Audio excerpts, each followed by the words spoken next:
Hello friends, मेरा नाम मुन्ना मंडल है। आज 29/4/2021 है। आज हमारे यहाँ वोटिंग है।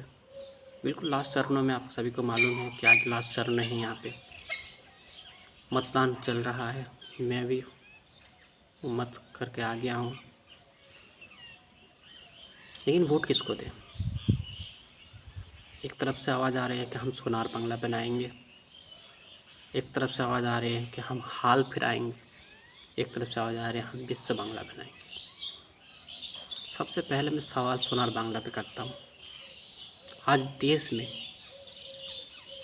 कोरोना से आदमी जूझ रहा है। कोरोना में बेड की कमी है, ऑक्सीजन की कमी है, वेंटिलेटर की कमी है। आज सड़कों पे आदमी मर रहे हैं, आज घरों में आदमी मर रहे हैं। शमशान घाट कब्रिस्तान में जगह नहीं। इसके लिए जिम्मेदार कौन है? देश के प्रधानमंत्री, देश के गृह मंत्री, देश के उन तमाम मंत्री जो वादे तो बहुत किए थे लेकिन उस पर उतरे कहाँ? जो देश को 7 साल मिलने के बावजूद देश को सोने वाला देश नहीं बना पाया, बल्कि देश में जो चीज़ थी उस चीज़ को भी बेच दिए इन्होंने। तो उससे हम कैसे उम्मीद करेंगे कि देश को इस बंगाल को सोनार बांग्ला बनाएंगे? जो देश का आज ऐसे बुरी हालात पे लाके खड़ी कर दिया, आज हम उनसे क्या उम्मीद कर सकते हैं? सोनार बांग्ला उम्मीद कर सकते हैं? नहीं कर सकते, क्योंकि सोनार बांग्ला तभी बनेगा जब आपके पास देश आज सुरक्षित होता। देश सुरक्षित नहीं है तो सोनार बांग्ला नहीं है। तो हम वोट क्यों बीजेपी को दें? अब रही बात हाल फिराने की बात, 34 साल आपने राज किया। 34 साल में राज्य को आपने क्या दिया? अगर दिए होते तो आज शायद वोट मांगने की नौबत नहीं आता। ये गलत बोल रहा हूँ? बताइए। अगर उन्होंने कुछ काम किया रहा होता तो क्या आज वोट मांगने की नौबत आता? बंगाल का हाल उस टाइम देखिए क्या नहीं है, क्या करके रखा था। सड़कें नहीं हैं, पानी का बंदोबस्त नहीं था, कोई रूपोश्री, कन्याश्री, जुबोश्री, सबुज साथी, स्वास्थ्य साथी कुछ भी था नहीं था। मैं किसी पॉलिटिक्स से जुड़ा हुआ नहीं हूँ, हमेशा ये बात याद रखें कि मैं टीएमसी से जुड़ा हुआ नहीं। मैं दीदी के काम से खुश हूँ। मैं दूसरे लीडर को नहीं देख रहा हूँ, मैं दीदी को देख रहा हूँ। क्योंकि ये बंगाल की वोट है, ये इंडिया की वोट या ग्राम पंचायत की वोट नहीं, ये बंगाल, पूरा बंगाल का वोट है।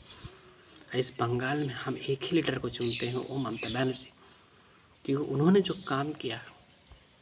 अच्छा, चाहे मुझे मिले या ना मिले उससे कोई परवाह नहीं, लेकिन किसी दुख वाली महिला को या दुख वाला पुरुष को मिल रहा है स्वास्थ्य साथी कार्ड बना हुआ है।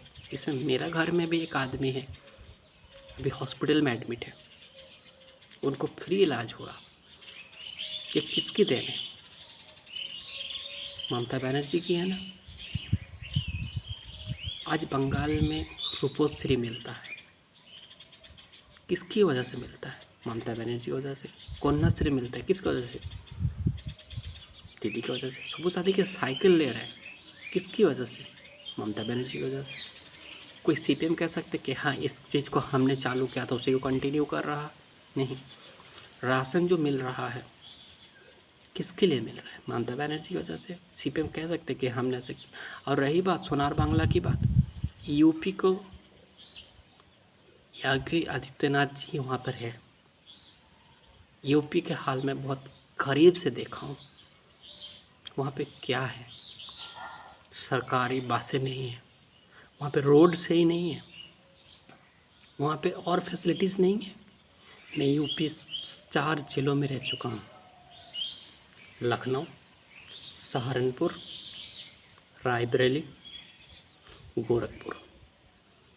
आज बात करते हैं, कुछ भी बोलते हैं तो क्या कहते हैं? समाजवादी पार्टी से पूछे थे देशवासी को, प्रधानमंत्री को पूछिए तो कहेंगे कांग्रेस वाले को पूछे थे। अगर हम कांग्रेस के ऊपर वास्ता रखते या समाजवादी पार्टी से रखते तो क्या आपको चुनते? तो हमारे लिए तो ये ठीक था, लेकिन उसको हम नहीं चाहते इसलिए कि उसने काम नहीं किया, इसीलिए आपको चुना है।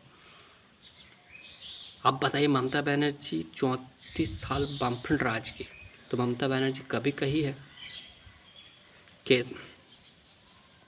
वामफ्रंट ने किया कि नहीं? वामफ्रंट को हमने इसलिए छोड़ दिया क्योंकि ममता बनर्जी के ऊपर आस्था है। तो ममता बनर्जी सीधे बोले ठीक है, तुम लोग जब मेरे ऊपर आस्था रखी हो तो हम तुम्हारे लिए खड़ी है। तो उन्होंने सब कुछ किया। अब हम वोट ममता बनर्जी को छोड़ अगर दूसरे को देंगे तो क्या गलत नहीं होगा?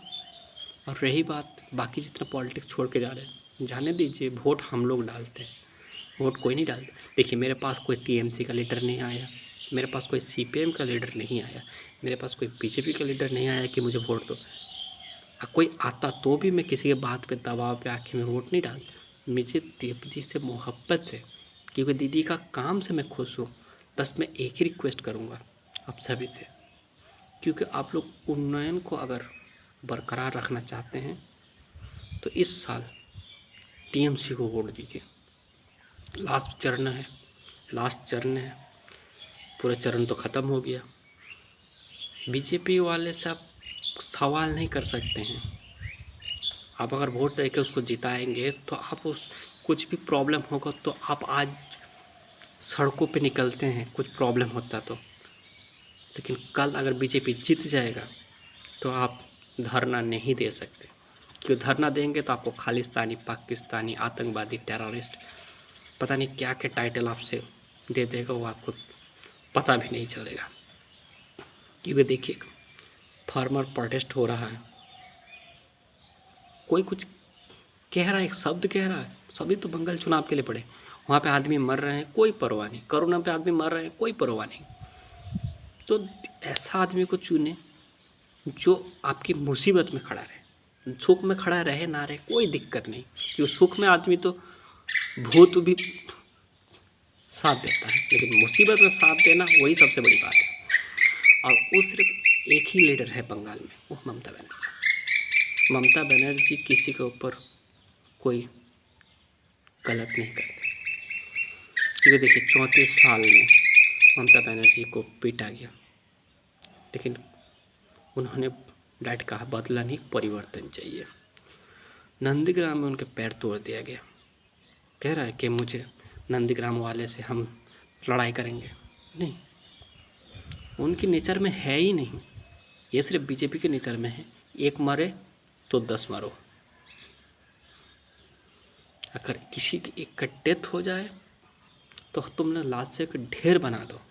मैं देखिए लड़ाई के मैं पक्ष में नहीं हूँ, लेकिन बीजेपी के नेचर है, तो इसलिए मैं कहता हूँ लास्ट चरण है, टीएमसी उम्मीदवारों को जिताइए, हर ममता बनर्जी के हाथ को मजबूत करिए। जय हिंद। टीएमसी जिंदाबाद, मामा डिमांड जिंदाबाद।